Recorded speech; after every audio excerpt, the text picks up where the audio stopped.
થાય છે કે યાદ છે એ લોકોને. તો આજે ભગવાને મને ઉપાડીને મૂક્યો કે જો આ કરે કે કહ્યું તું ને તો આ કરે જ અટાણે.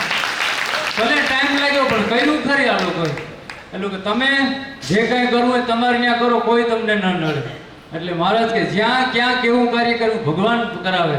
તો આ બધાય મારો આખો ભાગ્ય તે આવી સભાના મને દર્શન થાય ને હું તમે જેવી સ્નેહ અને ભક્તિ આપે. આજ મને એમ થયું કે જાતો તો ઓલા કોઈ સાચા કુટુંબમાં મારે જે પુગાડતી હતો, ધામના કુટુંબમાં. સાચું કુટુંબ કાંઈ કે તમારા ગુરુભાઈ સંત ભગવાન એ તમારા માવતર ને આ કુટુંબ. તો જાતો તો ઓલા કુટુંબમાં પુગાડ્યો અહીંયા કુટુંબ. તો બધાય રાજી રહેજો. બોલો અનાદિ શ્રી કૃષ્ણ નારાયણ ભગવાનની જય.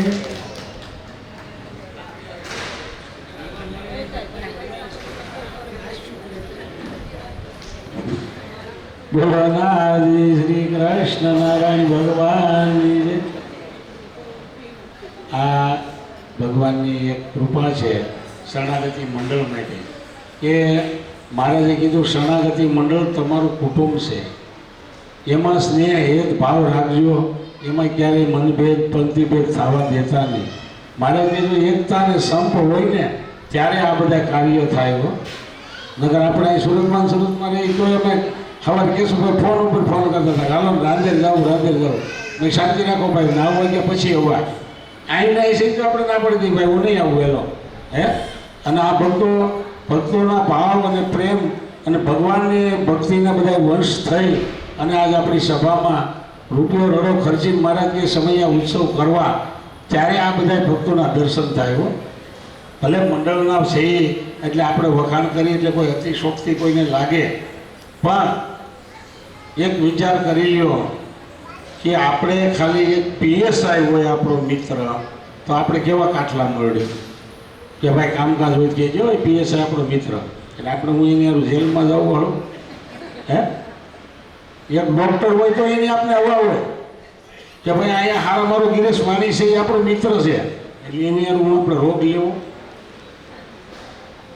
હારા મારો પાછો કોઈ વકીલ આપણો મિત્ર હોય મોટો તો એની હું કોર્ટે સડવું. પણ મહારાજ કે તોય આપણને એનો કેટલો પાવર હોય ઘનાભાઈ. આ પર ઘનાભાઈ બોલે નોકરી ખાલી કરે છે તો કાર્યકર નથી કહેતા હા સગન એને કેટલો ખોટો છે ભાઈ કે હું કોનો ડ્રાઈવર એ. હવે એની જગ્યાએ આપણે કદાચ અહીંયા નરેન્દ્રભાઈ સંબંધ હોય તો આપણે બધા હાથ થઈ વડાપ્રધાન આપણો કદાચ મિત્ર હોય તો આ તો એક ખાલી દેશના રાજા છે નરેન્દ્રભાઈ. તોય આપણી પાસે ટાઈમ 2 કલાક નવરા હોય તો આપણે એની પાસે 2 વાગે જઈએ કે હાલો 2 કલાક નવરા થઈ તો આપણે 2 કલાક એની પાસે બેસીએ. તો વિચાર કરો સર્વોપરી અવતારના અવતારી એવા પરાત્પર પરબ્રહ્મ પુરુષોત્તમ નારાયણ એવા અનાદિ શ્રી કૃષ્ણ નારાયણ એની ભેગું આ બેહનારું શ્રી હરિશણા ગતિ મંડળ તો એની મોટાઈ કેવડી હોય, એનો ખોટો આપણે કેવડો હોય. જ્યારે આ ભક્તો બધા આપણે આમ આનંદ કરાવે છે, કોઈને લાગે કે આ લૌકિક વાતો થાય પણ એમ નથી. આ ભગવાન દયાળુ છે કાયમ કરી. પણ તમે વિચાર કરો કે આવા મોટા જબરા ધામના ધણી છતાંય અમુક ભક્તોએ મહારાજાને કેવો વાર્તાલાપ કરેલો હોય. આજ આપણે 2 માણા ગયા હોય, 2 માણા આપણે હોય પતિ પત્ની અને કોઈ મિત્રની ઘેરે ગયા હોય ને આપણે એમ કહીએ કે ભાઈ કાલ તમે ક્યાં ગયા હતા, આપણે કે ભાઈ મોટા વરાછા ગયા હતા. કોણ ગયા હતા એટલે આપણે શું કહીએ કે હું તાર બેન ગયા હતા એમ કહીએ ને. એમ મહારાજ 5 વખત દર્શને ગયા હતા બીજા ભક્તો 2 માણા. એટલે મહારાજે એને પૂછ્યું આવો ક્યારે આવ્યા?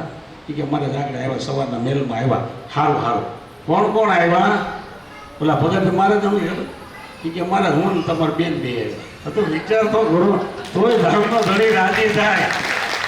ભગવાન છે એને નીચે હતો પાછો અને ભગવાનના દર્શન કરવા ગયા હતા. પણ કેટલા ભોળા. એટલે તમે કીર્તન ગાતા હો ને કે શરણાગતિ મંડળ મારું વાલું ને ઘેલું એ આવા ભક્તો છે ને એની સારું ભગવાન આવ્યા. કદાચ તાલેવાનના ભગવાન થયા હોત ને તો હું તમે એના પગ ન દાબત કે હું તમે એને આપણા હાથથી નવડાવત નહીં. આ એનો આનંદ છે. આપણે ભગવા વસ્ત્રે દીક્ષા લીધી એ એક ક્રાંતિ છે. રોડ ઉપર સ્વામિનારાયણ સંપ્રદાયના સંતો નીકળે એના પહેરવેશ ઉપર ખબર પડે કે આ સ્વામિનારાયણ ભગવાનના સંતો છે. સરળબંધ કર્યું પહેર્યું એટલે આપણે ખબર પડે કે આ વૈષ્ણવ ભાઈઓ છે. અહીંયા કાળા પુટ્ટા બાંધેલા આપણે ખબર પડે કે આ નાથ સંપ્રદાયના સંતો નીકળ્યા છે. એમ આપણે આ પહેર્યું હોય અને આપણા કોઈ સગા સંબંધી આવ્યા હોય અને કદાચ એને ખબર પડે કે અનાદિ કૃષ્ણ નારાયણવાળા, તો એ બીજાને કહીએ કે ભાઈ ભગવો એક એક શર્ટ પહેરવાવાળા છે ને એ અનાદિ કૃષ્ણ નારાયણવાળા.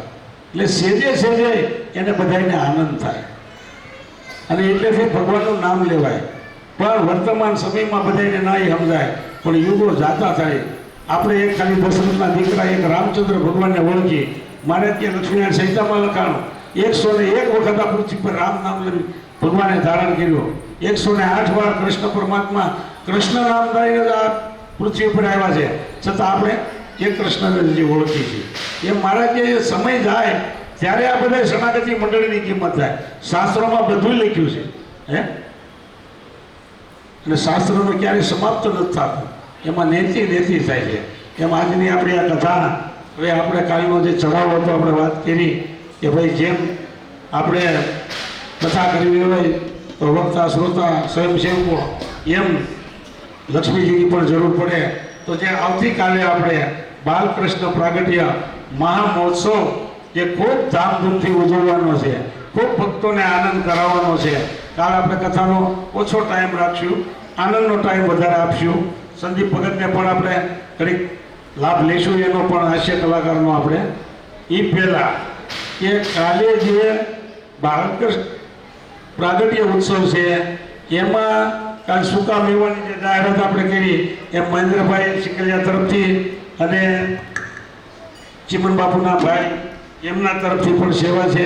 બીજી આજે એક નવી સેવા આવે છે, શારદાબેન વલ્લભભાઈ રાઠોડ એમના તરફથી 2 કિલો ચોકલેટની પ્રસાદી આજે જન્મદિવસ નિમિત્તે એ આપે છે. એટલે આજની પ્રસાદી એમના પણ તરફથી છે, એ પણ ભક્ત યાદ લેજો.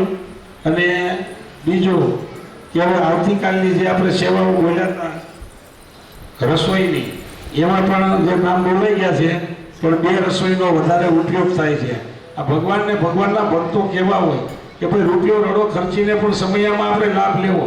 એક દિવસની રસોઈના આપણે 5100 રૂપિયા રાખ્યા, એ આપણે નામ બોલી ગયા હતા કે રીકિન ભગત, ચીમનભાઈ પટેલ, તનસુ ભગત કાનાણી, ચંપાબેન ખીમજીભાઈ ભુવા તથા પ્રવીણાબેન કિશોરભાઈ ટાક પુનાથી આ ભક્તો પધાર્યા છે, એમના તરફથી આવે છે. અને 5100 રૂપિયા દક્ષાબેન શામજી મહારાજ એ પણ પુનાથી પધાર્યા.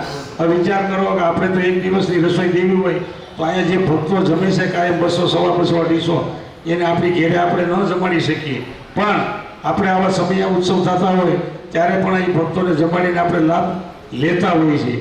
બીજું કે આવતીકાલના 2 ભક્તોની જે મહેન્દ્રભાઈની અને ચિમનભાઈના ભાઈની બેયની પ્રસાદી કાલ બાલકૃષ્ણ પ્રાગટ્ય ઉત્સવમાં જે આપણે જાહેરાત કરી એ પ્રમાણે છે. અને આવતીકાલનો સભા કથા દરમિયાન જે નાસ્તો છે એ જસવંત ભગત કાકડિયા તરફથી આવે છે. તો કાલે સભા ને પૂરું વિરામ આપશું ત્યારે નાસ્તો એની ઈચ્છા છે એ પ્રમાણે આપણે બધા ભક્તોને કરાવવાના છે. તો એક વખત ભાઈ એક છંદ લલકારો ત્યાં હું થોડું વાંચી દઉં.